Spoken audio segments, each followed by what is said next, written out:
military, was it? No, sir. Oh, man, that's like. I'm in work form of it. How you doing, sir?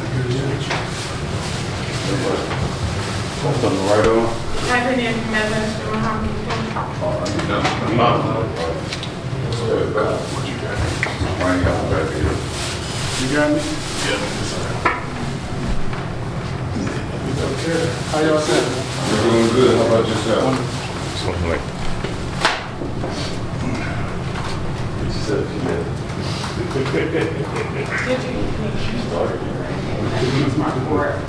So good morning again, everyone. Good morning. Just for. Y'all a little late today. It's only a full class. Well, we were.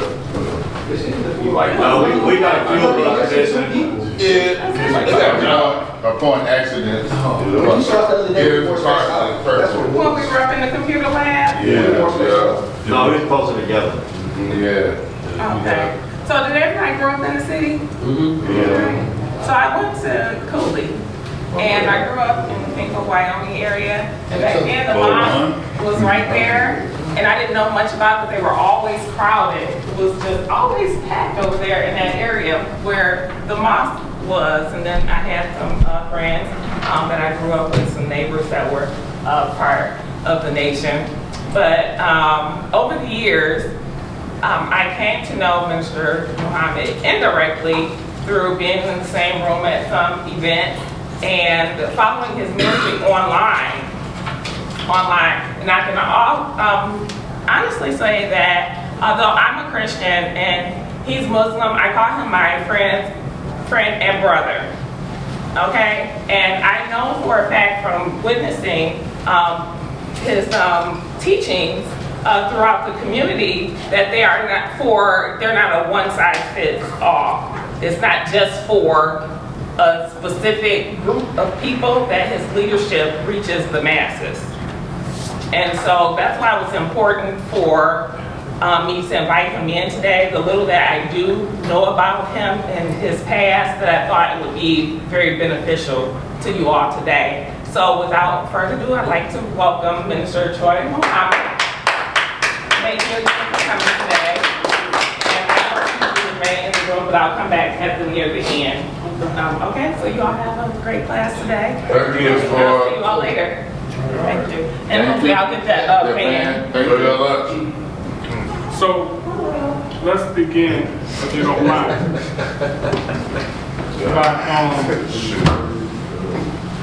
How do y'all become a part of this program? Volunteer or you were assigned Okay, assigned by, board. Court, like I was court order here, some was volunteer. okay, I'm here on my own. okay. And once you complete the program, you turn the paperwork in to the court, in your case, Okay. as a completed effort. Right. Everybody fathers? Yeah. Okay. Well, I was asked to talk a bit about morals, integrity. However, I do understand that based upon how you were brought up, based upon your parents, based upon your situation, your morals may be different from the next guy. You know what I mean? So we're not all the same. We have different opinions. We've been affected different ways. So our morals and our integrity may be different. Our moral codes may be different. Some guys got street moral codes. You know what I mean? You've met guys with street moral codes to say, okay, we're not snitching, we're not doing this, we're not doing that. Then you got another guy who was raised like, I'm telling. You know what I mean? That's it. It don't make either one of them wrong.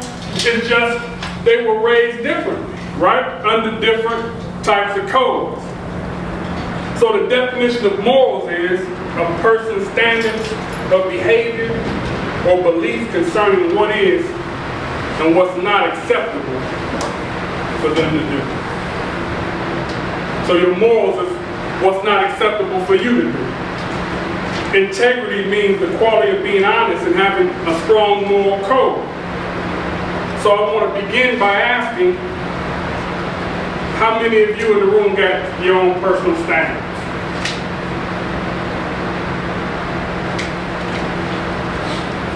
How many of us have a list of things for us that's just unacceptable to do? Anybody feel like saying something? Yes, sir.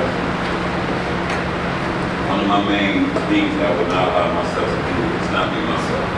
I would not lose control over who I am, how I be like, what I carry myself for, what I can stand for, and what, like you say, my morals and principles. So one of my main things that I would not have no man work for me, not pay him his right for his food or wages. I would not mislead a man and make him think that what's about to happen, or what I told him is not about to happen. I try my best. I stand on being a man of my word. I stand on making sure my kids have it for me. I love my mother and my father. I don't go around disrespecting other people because I don't want nobody disrespecting my mother and my father. I watch what I say to a lot of people because I know people these days are very sensitive, you know, and it's like they lack self-esteem, so with the slightest thing I can say, you know, I just be careful with my vocabulary, careful what I do. I don't like to offend people. And I always recognize myself first, and I don't let nobody damage that or I tarnish myself. That's good. More standards. Anybody else? Yes, I'll start by saying this. My own list of morals and stuff when I came up, I must start by saying I really wasn't raised by my mother and my father. I had a stepfather who was an alcoholic, abusive to my mother. I had 4 siblings younger than me. I was the oldest. So I tend to went to the streets for money. I had to feed my little sister and brother. So I tend to went to the older guys in the neighborhood that raised me. They taught me my morals. Perfect example, 1982. I was walking with one of my cousins on my stepfather's side, and I didn't know really too much what was going on. And he snatched this lady purse, took off. We got back to the neighborhood and the other cats, you know, found out what happened, and they beat him to a pulp. And I learned, don't take from old women and robbing and, you know, pillaging and stuff. So that was a definite no-no. I also learned one of my list of morals is that you don't get high off your own supply.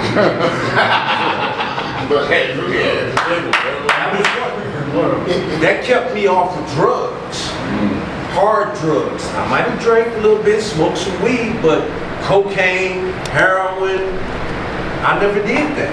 I never was a dope fiend. I never experienced that. Prison, I've never been to prison.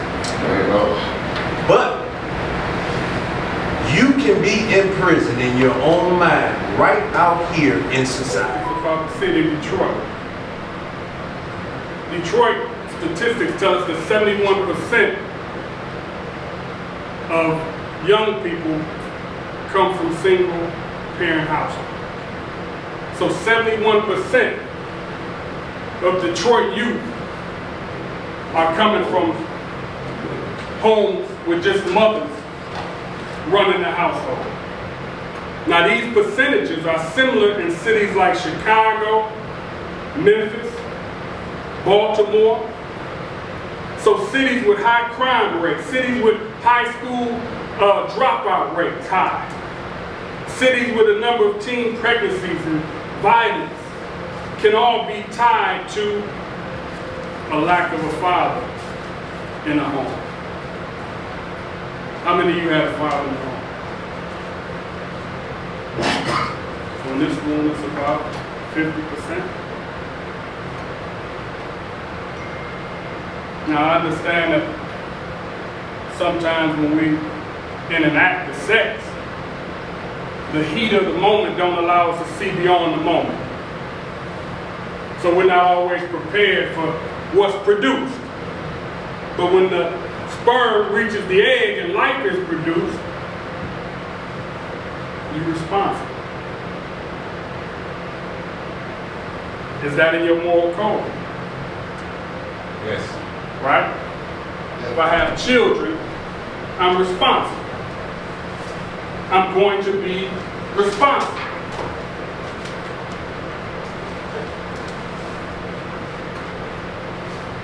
Some days,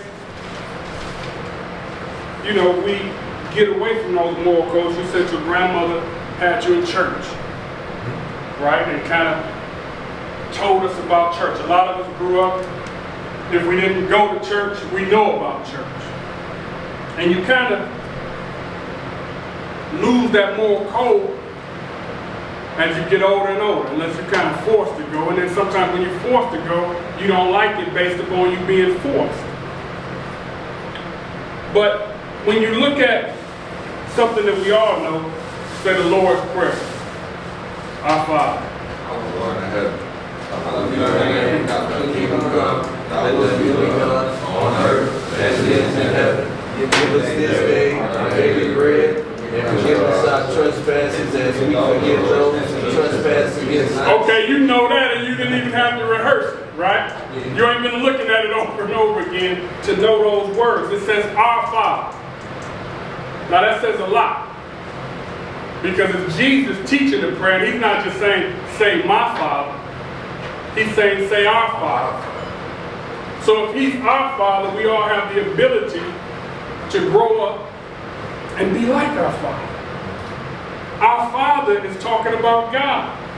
God, who is the Father, shares the title Father with us. So if you could be called Father, he's sharing that title with you.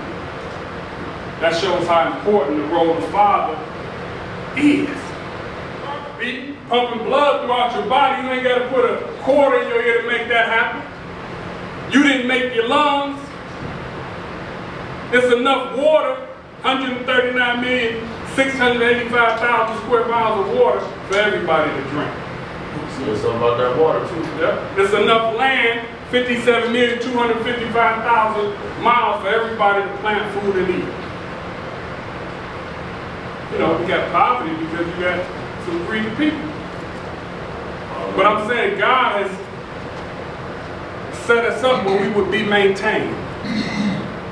And that's how we're supposed to do as fathers. We're supposed to follow the example he's given. He said, give us this day our daily bread. You're supposed to provide daily bread for your children. Hallowed be thy name. Your name should be hallowed in your home with your children. They shouldn't have bad thoughts when it comes to their daddy, their father. The name should be hallowed, respected. If it ain't by nobody else, it should be by your children. Right? Even though your baby mama saying whatever she wants to say about you, all that type of stuff, your children should know what type of man you are. Thank you, sir. Right now, we don't say baby mama, we say the mother of our children. Okay. I'm not asking you to say it. I'm not asking you to say it. That's what I'm saying. You shouldn't say it. Because that makes it not personal. So you shouldn't say it. But I'm telling you what I'm saying, right? It's the mother of your children. It don't matter if she says it about you. The point is still the same.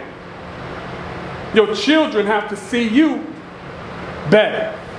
Not based upon her lens, her mother's lens, her father's lens.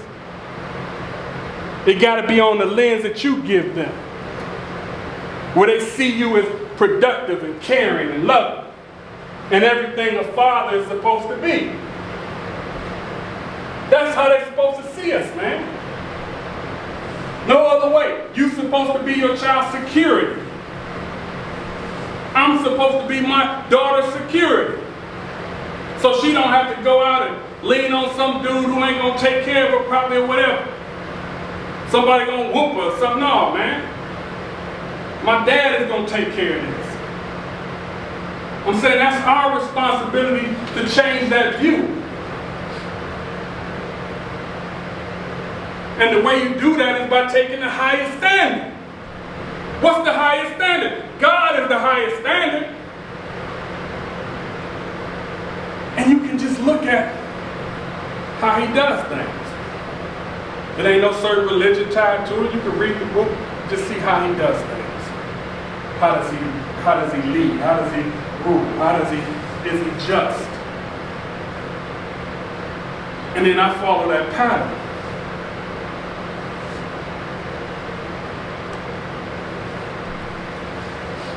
So when they see you, they see him. That's how he's manifest. Through you. Through me. Through what we do. And what you're saying and what you're bringing up is definitely right. When you talk about the minister talking about the food that we eat and things like that, and growing our own food. And that's all important. Because instead of giving your family poison, you in control. Growing your own food instead of going to somebody else to buy food. Create your own clothing instead of getting clothing from somebody else. These are things that the man used to do, and we got to do it again. Our great-great-grandfathers, they knew how to do it. We got to get back to it. We've seen examples of it, but we haven't followed those examples. So we lose it, man. You said we wake up with water, air, and all that. I was watching another one about the ministry too, and he said they buried over 30 years ago some toxic waste, which is called in the form of a weapon that we partners with another country with, that we contaminated in the water with, so it's not perfect water out with, according to the ministry. So we're taught to boil our water, actually. Our great-grandmother did that. We don't need boil water, put it in glass. So all that stuff was done for a reason. That stuff we done got away from. And we wonder why we're sick. Going through some of the stuff that we go through, pains that we shouldn't have. This brother who got out of prison after 60 years, he's 81 years old. He was standing upright. Because he ain't been eating this stuff out here, man. Probably ain't had the best food, but he ain't been exposed to this mess that we exposed to. They got us looking 60 when we 20. Got us tired. Yes, sir. I want to say the father comment you made is definitely important. Like I remember, back when I was a kid, my father prayed for me to show me affection, and I definitely remember, and so it trickles down to me, to my daughter. I remember my father doing to me, so I do it to her, and it's important. It's very important for us to show affection and show love for our kids, because they don't remember. And that's going to be how they show their love and affection to us. So it's our job to provide, to maintain, to protect our children, to develop our children. See, that's part of the moral code, right? I'm going to protect, I'm going to maintain, I'm going to develop. That's a demand of us as men and as fathers. But then you also got to show what's called unconditional love. Because God shows it. What does that mean? That means you can't use conditions not to support your children. So if your child's mother is standoffish, or if she's acting crazy, you can't use her as a reason why I'm not involved. Because God doesn't use reasons like that. So you can say the righteous and the wicked get the sun. The righteous and the wicked get the air. They get the same thing that we all get. We have to be like that when we're dealing with our children and with one another. Gotta be, unconditional in that aspect.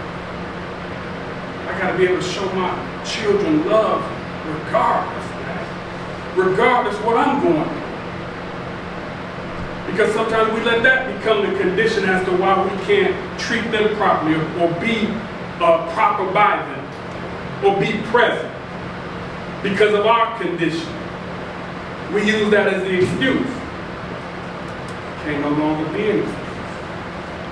The father has to be present. You gotta be present, man.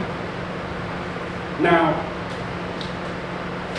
when you do have challenges, if it's work challenges, if it's challenges with the lady, that's where it calls for us to be wise. We gotta be thinkers, man. Again, we can't be emotional. We gotta be able to think, rise above emotions, think our way through stuff, man. That's sometimes the reason we end up in bad positions, because we don't think. Instead of reaching for intelligence, we reach for a gun.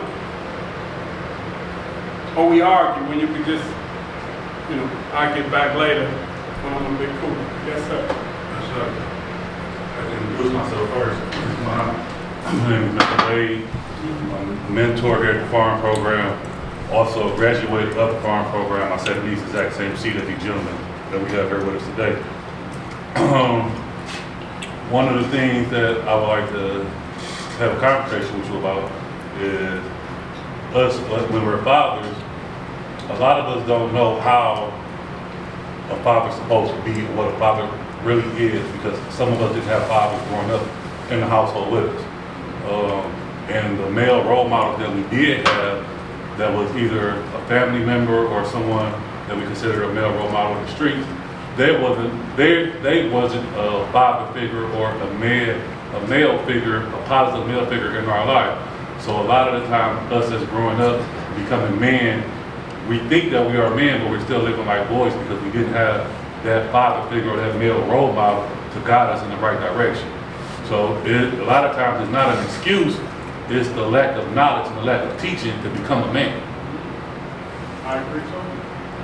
Yeah. So we have to avail ourselves to knowledge. You know what I mean? And we have to look a little deeper. Some of you have been fathers to your younger brothers or younger guys in the neighborhood.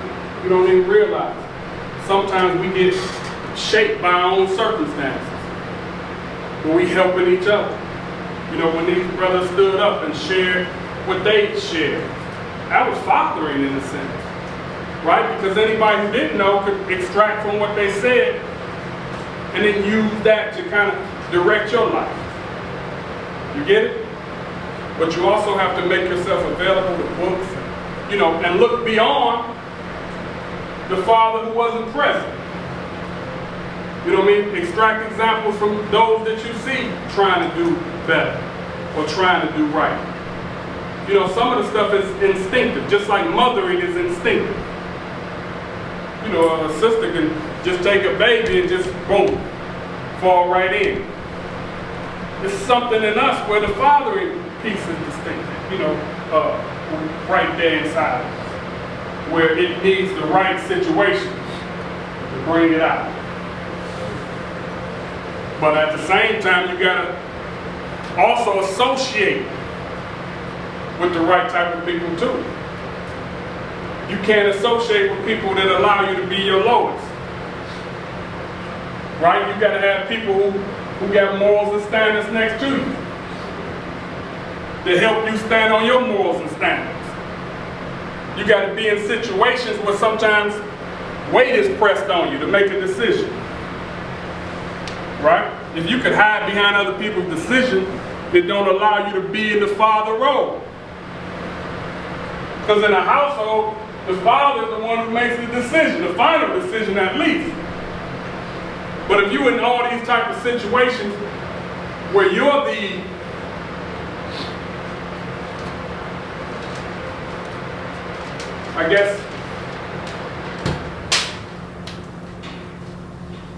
like the fan, right? The fan. You know, if you plug into the right woman, you got the right type of energy coming out. If you plug into the wrong woman, it may not work, right? But you have to be, in that sense, you're supposed to be the plug, right? Because when they come to you, they're supposed to get all that they need from you. You're supposed to be the guy. You're supposed to be the director. You're supposed to be the security. I'm not worried about anything because I'm with my dad. I ain't got to worry about nothing. The woman should feel like that around you too. Is that a reality? Has that been a reality in your life? And if it hasn't, can you change it? I was reading in the principles of fatherhood, I think you all have. And it said one principle was to treat the mother of your children as an ally or a partner. It's a wise thing to do. Because both of you are working on what you produced. You gotta be able to work together. That's the rise above emotions part. I don't care if we don't get along or don't like each other. You know, maybe we made a bad decision. We could agree on that. But now we have this, or them. We gotta maintain it. And in any equation, two working on it is better than one. If we do things right, families are our wealth. That's how it's supposed to work, man. You're supposed to produce your children. I worked in a spot with all these Arabs, man, and Indians. And they program their children to where they want them to go. You're going to be a doctor. You're going to be an attorney. It's no question. One brother, he came to his dad, he said he wanted to go to University of Michigan. His father said, no, I'm not paying for you to go to party school. You're going to Harvard. Boy, it ain't getting paid for. He went to Harvard, they're an engineer now. You know what I mean? And they're all in this family business. So when it's done right, you build dynasties, man. But our community's been so broken up, we ain't got no foundation yet. Right. And it's programs like this that can help us at least remind us. You know what structure is. You don't need nobody to teach you structure. You understand it, but programs like this just remind us. Okay, let me structure this mess out. Let me organize this. Let me get some footing. Think on it and then make the plan. Just like you said, you're reflecting on some of the things that you went through. Now, okay, I gotta do better than this. I gotta adjust over here. Break the curse. Right. That's where we are. So most of us, at least the first time, we didn't plan to have children. I mean, it wasn't in the plan. And based upon it not being in the plan, stuff ain't been easy. It hasn't been easy. It's been difficult in some cases. When a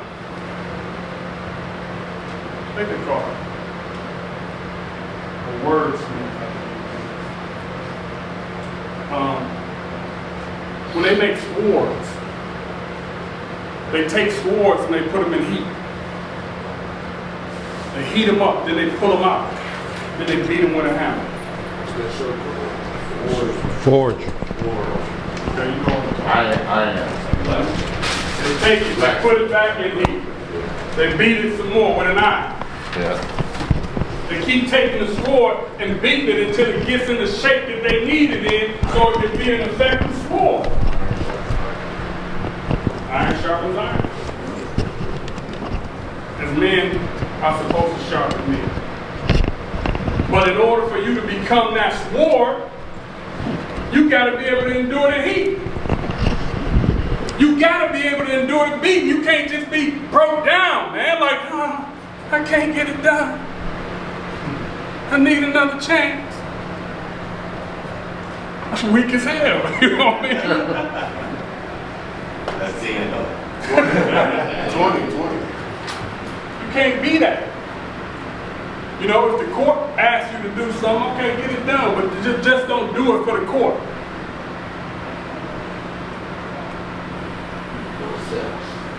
But we have to be able to handle the stress, the struggle, the opposition for us to become sharp.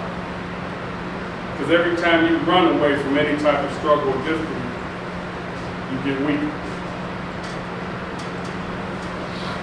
How many of y'all feel like y'all been through it? Have you faced it?